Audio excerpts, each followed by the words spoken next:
Hi everyone, welcome to another video. So let's start off with our quote of the day. It's going to be Jeremiah chapter 33 verse 3. Call to me and I will answer you and tell you great and unsearchable things you do not know. Okay, so that's our quote of the day, and we're going to be covering working with the error variable. So let's get started.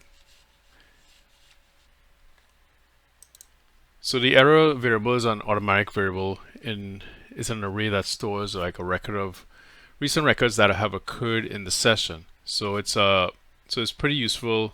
So it's a pretty useful tool like for examining like errors, like especially when they work in the script. So when you may not have like a try catch block or the structure of when you want more details.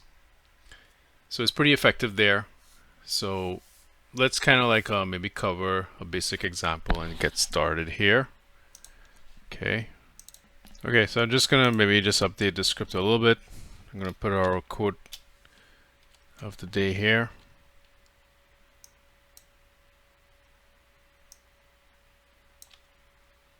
Alright, so if it's successful, if it finds the file, it will take this block here. If it goes in the error block, we want to, so we're not gonna have the try catch here, so we're gonna try to use the error variable. So let's just make sure that our successful path works first. Okay, so let's try that out. There you go. So we got the file and we got our quote of the day printing out, which is correct. So now let's just simulate an error now. Okay, so the error came back, and you could see it came back with all the error details. So let's kind of start off with suppressing the error if it happens. So remember we kind of examined the stop, so we're going to change this to silently continue. So if we put this on, let's see what happens. Okay.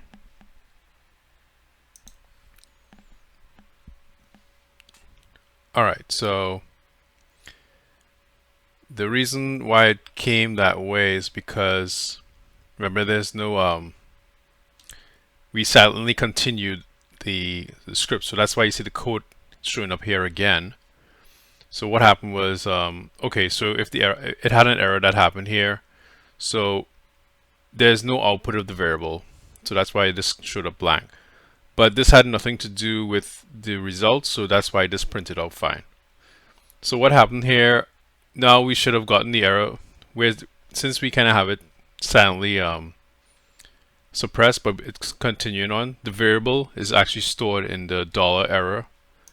So I don't think I could access it here because it's in the script up there. I'm just checking to see if it's here by chance. Okay, so yeah, it did show up here. So you could see it's stored into this error variable here.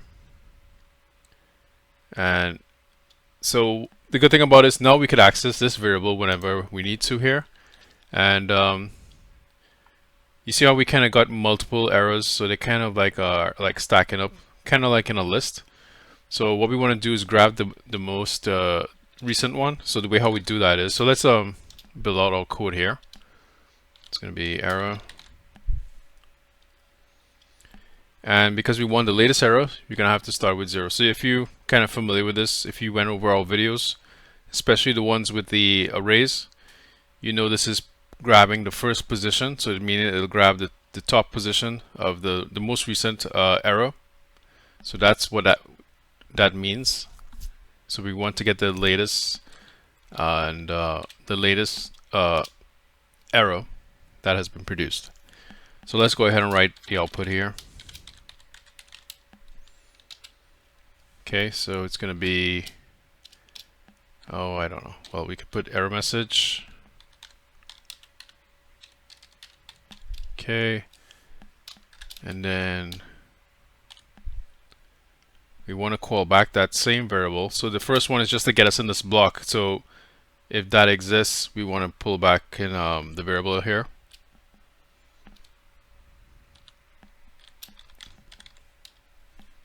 and we want to grab the most recent error that was produced. Then we want to get the exception. Oops, that's supposed to be a dot exception, and then we want to grab the message from the exception. Okay, so that will give us the error. So let's try to print this out and see what we get. Okay, so you see how we just grabbed the message alone.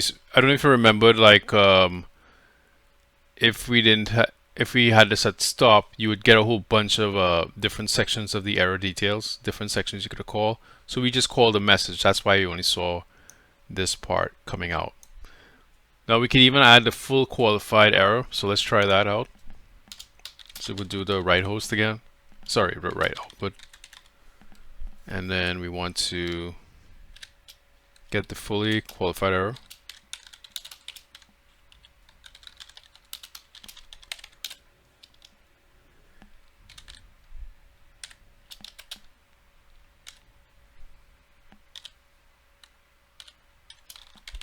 Okay. So pretty much, so from this error variable, we want to grab the fully qualified error ID, I mean, sorry. And then I think that should be about it here. So let's give this a shot.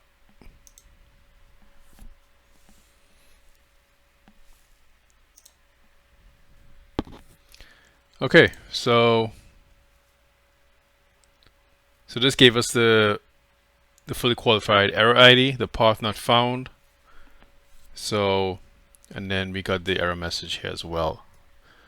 So you see, so if you didn't want to use the try catch block, you could pull the error using the error variable now. And you see how we kind of cleaned it up where we could pull certain sections of the error variable. So we could pull the message. Now there's so inside the error variable, so it's like an error record object. So it has several properties within there. So we already saw the exception property, and we saw the fully qualified error ID property. There's also like a category info property, and then the invocation info property. So like the exception property, so that will have like, it'll contain the actual exception object, and that's what we saw here. And we already went through that one. We'll get the kind of unique identifier ID. The category info, I think that so that provides more of a category details of the error. That's the category info, and I guess we could pull it here and just kind of show you guys quickly. I'll try to print most of them out. Let's see here. So we're going to use category info. Okay, and then the last one will be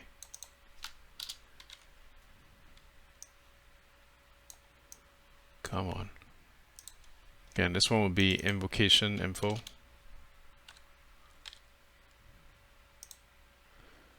Alright, so let's try this out and we'll see what information we get back.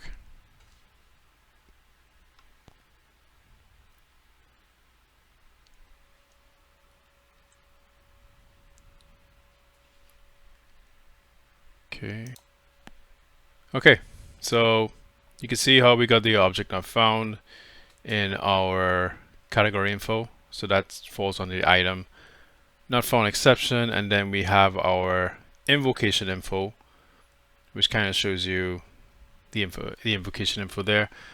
But yeah, so a little more on this variable. You could also clear the error variable itself, and how you do that, you could do it by calling it this way.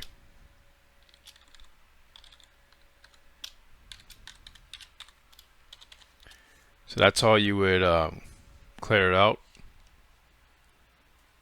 So you may want to, if you want to clear like the error history to avoid like potential confusion, you may want to use this to clear it out, the previous ones, or could clear the list.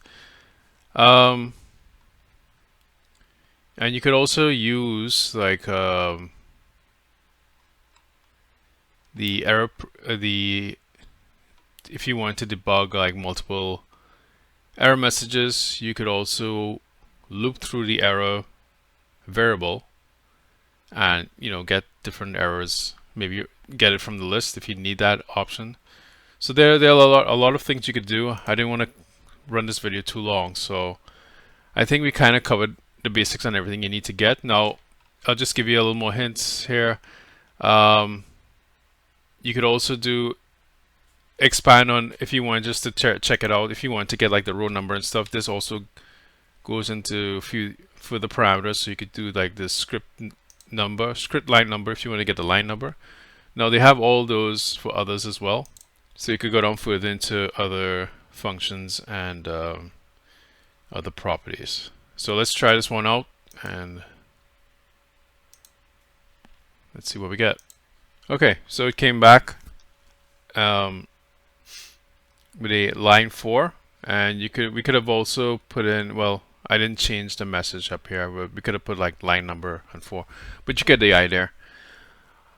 All right, don't forget to like and subscribe, and since we got our code of the day here, let's close it off here. So it'll be Jeremiah chapter 33 verse 3. Call to me and I will answer you and tell you great and unsearchable things you do not know.